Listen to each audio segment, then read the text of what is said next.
Assalamualaikum warahmatullahi wabarakatuh. Selamat pagi, siang, sore, dan malam. Kali ini kita akan membahas buku ini, Volkswagen Parade. Buku lama ini, sekitar tahun 74-an. 70-an. Berapa ya?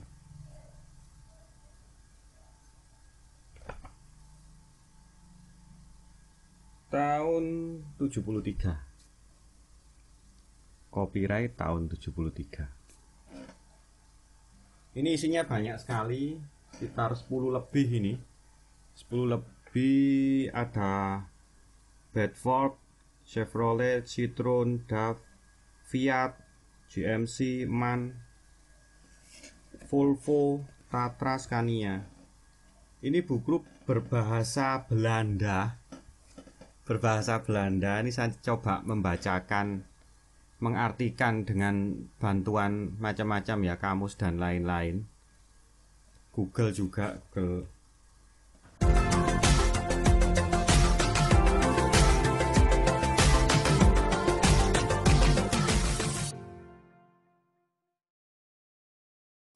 Translate. Volkswagen Parade. Buku ini ditulis oleh BH Health.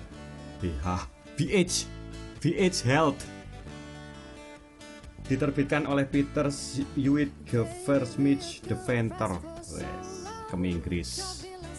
Oke, langsung aja pada bagian pertama ini. Nanti kita mulai dari ini dulu ya. Bedford. Bahasa Belanda kan? Bahasa Belanda. Sombongnya. Bahasa Belanda asli. Bedford near to the outside but rich sodomaker farmer. Oh ya, nanti ini termasuk kenapa orang Indonesia terutama Jawa itu nyebutnya bukan truk ya tuh, prauto. Ternyata juga dari bahasa Belanda dulu itu disebutnya Vrachtauto. Terus gampangannya wong Jawa ya mesti prauto ngono ae. Kita mulai dari Bedford. Bedford bukanlah salah satu merek mobil perusahaan tertua sebetulnya, tetapi merupakan salah satu merek paling terkenal di dunia. Sekitar 125.000 mobil dengan merek Bedford pada masa itu pernah dikirim ke lebih dari 123.500 unit, diekspor ke sejumlah negara besar di dunia. Belanda juga merupakan salah satu pembeli utamanya dari pabrik Inggris tersebut, menurut buku ini juga ya. Pada tanggal 23 Februari 1931, truk Bedford pertama meninggalkan pabrik, memulai periode baru dalam sejarah operasi GM, General Motor di Inggris. Namun, mereka kembali lagi ke belakang. Apa yo? Begitulah angel bahasa Belanda. Iki aku mengarang-arang sendiri ya, Mbak coba mereka sendiri. Sepengetahuan saya. Pada tahun 1857, sebuah pabrik uap kecil didirikan di kawasan London oleh seorang Skotlandia, Alexander Wilson, untuk membuat mesin kapal. Saat itu sistem penggerak uap sedang mengalami periode yang bagus ya, makmur kalau di sini. Jadi Alexander Wilson & Co telah memberikan reputasi perusahaan yang sangat baik dalam beberapa tahun. Angkatan Laut Inggris termasuk salah satu klien yang berkontribusi dalam hal ini.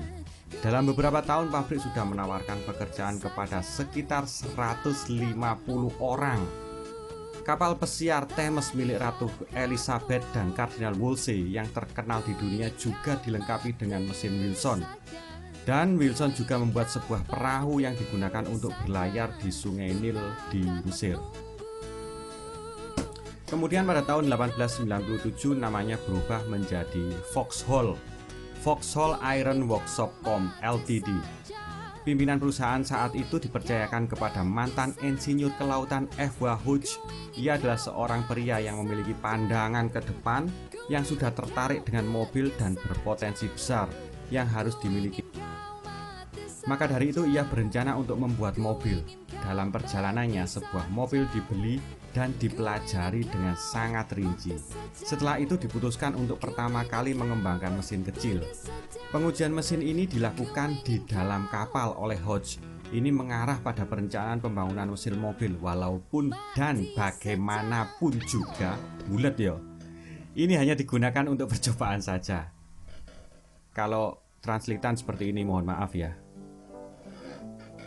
Pada tahun 1903, Vauxhall merilis model komersial pertama, mobil kecil dengan bodi terbuka. Seperti yang biasa terjadi pada masa itu, mesin silinder. Mesin satu silinder dibuat horizontal dan dibuat sebanyak 40 jenis dan 2 diantaranya masih tersimpan sampai saat ini. Model kedua dirilis tahun kemudian, namun pada masa itu orang tidak hanya memikirkan mobil mewah saja. Jadi pada awal 1905 ketika taksi berbasis taksi band di London yang sangat populer, taksi London lah, dirilis beberapa tahun kemudian oleh Vauxhall yang kemudian meluncurkan pick up untuk produksi mobil-mobil niaga.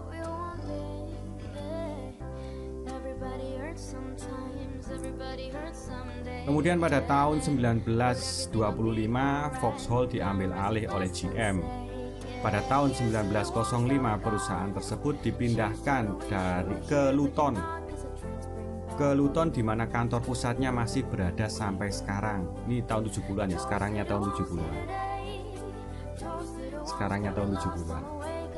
Beberapa tahun setelah diambil alih oleh GM, diputuskan untuk memperluas program produksi dengan lini kendaraan komersial.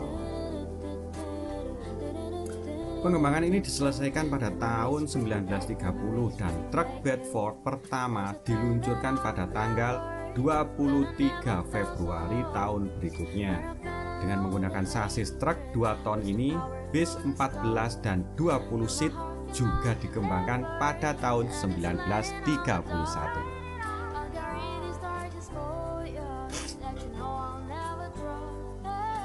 Pada tahun 1932, program diperluas dengan truk seberat 1.500 kg dan van panel seberat 600 kg. Sedangkan pada tahun 1933, sebuah van dengan kapasitas muat 400 kg ditambahkan ke proyek tersebut. Ketika itu transportasi darat masih cukup mudah, lalu lintas masih sedikit kecuali di pusat-pusat populasi yang memang sudah besar, dan saat itu masih tidak ada pertanyaan tentang spesialis mobil seperti yang kita kenal saat ini. Jadi pada prinsipnya mobil apapun bisa digunakan untuk transportasi atau angkutan apapun, dan karena itu dalam banyak kasus menyebabkan overload yang menyebabkan permasalahan pada per pegas atau skok ya, dan sasis. Tetapi bukan hanya Bedford yang mengalami masalah tersebut. Karena permasalahan itulah maka Bedford merilis model 3 ton yang muncul pada tahun 1934.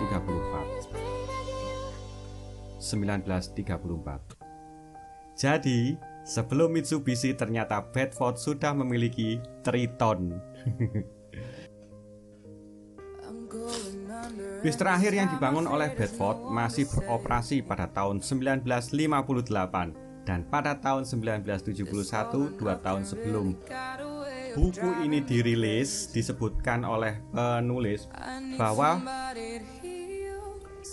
penulis menemukan sebuah truk yang berasal dari tahun 1932 yang masih digunakan setiap hari. Namun bisa dipastikan bahwa bis yang dibuat dengan sasis truk biasa tidak akan bisa memberikan hasil yang optimal, terutama yang berkaitan dengan urusan kenyamanan. Dan disitulah Bedford menyadari bahwa ternyata memang diperlukan ketentuan khusus untuk pembuatan bis, dan belajar dari situ maka inovasi-inovasi yang luar biasa ditemukan dan diperlukan demi urusan kenyamanan. Pada masa-masa pembuatan bis pada tahun 1935, sasis bis pertama dikembangkan khusus untuk komersial dan dipasarkan oleh Bedford. Pada waktu yang hampir bersamaan, truk 2 dan 1,5 ton juga diluncurkan sesaat sebelum Perang Dunia Kedua pada tahun 1939. Pada masa perang, Vauxhall atau Bedford memainkan peran yang sangat penting selama itu. Orang-orang di departemen produksi yang telah dipanggil untuk wajib militer ditempati oleh orang lain.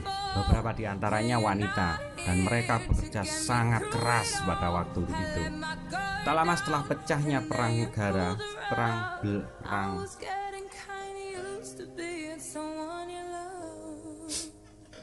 Tak lama setelah pecahnya perang, negara Belanda memesan pengiriman 11.000 unit 750 kg van, 5.000 unit truk 1,5 ton dan 11.000 unit truk 3 ton. Ternyata pesanan ini hanya permulaan. Setelah 6 tahun perang, sebelum peralihan ke produksi komersial dapat dilakukan, hampir 250.000 mobil lengkap dengan nilai sekitar 18.500.000 pound sterling telah dikirimkan. Dan tidak berhenti sampai di situ saja, pabrik tersebut juga berperan penting dalam pembangunan tanknya Churchill yang terkenal, berbagai jenis pesawat, ranjau dan torpedo, rudal, jerigen, dan sejumlah objek lain yang melibatkan 12.000 orang. 12.000 orang. Sampai jerigen pun mereka buatkan. Nek jari blontang, all round. All round. Pada masa-masa kelam, produksi terkadang berlangsung dalam keadaan yang sangat sulit. Pada 30 Agustus 1940 adalah hari yang kelam dalam sejarah Vauxhall atau Bedford. Menjelang sore hari itu, pabrik Luton menjadi sasaran serangan musuh yang menewaskan 39 orang. Akhirnya setelah perang, pabrik diubah kembali ke produksi umum atau non-militer secepat mungkin. Pada awal 1946, Bedford atau Vauxhall kembali ke program kendaraan komersial yang luas, terdiri dari van 300, 500, dan 1.500 kg atau 2, 3, dan 5 ton sasis truk dan bis. 1952. Melihat pengenalan dari apa yang akan segera dirubah menjadi best seller, van 10/12 CWT berproduksi hingga 69. Saat itu kapasitas produksi tidak memadai dan harus dibangun pabrik baru. Kali ini tidak di Dunstable, tidak jauh dari Luton. Bedford terakhir dibangun di Luton pada tanggal 15 Juli 1955. 2 minggu kemudian mobil pertama keluar dari Dunstable pada tahun 1967. Pabrik diekspansi yang penting dan terakhir sejumlah hampir 70 juta gulden. Sementara itu program pengiriman direvisi, persiapan juga dilakukan untuk memulai pembangunan mesin diesel.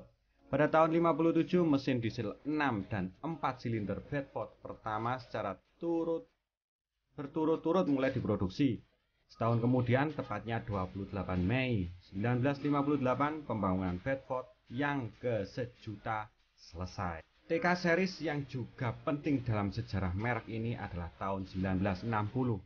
Ketika seri TK yang kemudian dilengkapi dengan KM diluncurkan.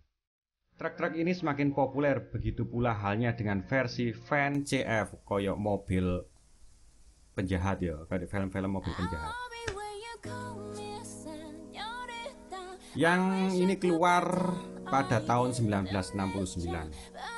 Merek ini hanya berumur beberapa dekade, namun telah berkembang menjadi salah satu merek mobil perusahaan terbesar di dunia. Dan General Motors sangat ingin mempertahankan posisi ini di masa depan. Oke, itu tadi baru bagian awal dari buku ini. Masih ada banyak lagi. Saya nggak janji bisa bahas semua. Semoga saja ada waktu dan kesempatan untuk membahas yang lain. Support kami agar selalu bersemangat dan bisa melanjutkan. Terima kasih dan wassalamualaikum. Jolali subscribe. Mangan sing kemucan tengen.